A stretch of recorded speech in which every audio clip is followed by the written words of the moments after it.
Gen Z's take over the Clash this season.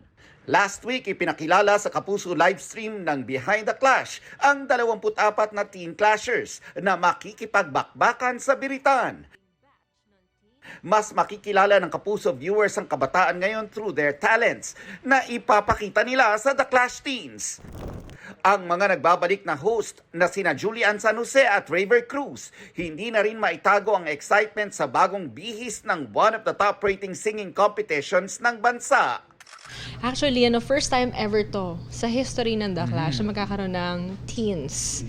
So, ibang atake to, ibang batch. Kumaga fresh ang mga repertoire. Nakaka-excite kasi may bagong judges na nasa Clash panel.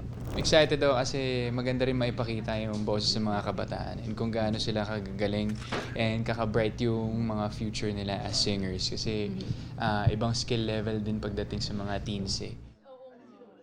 Plus I got to rewatch it kasi sa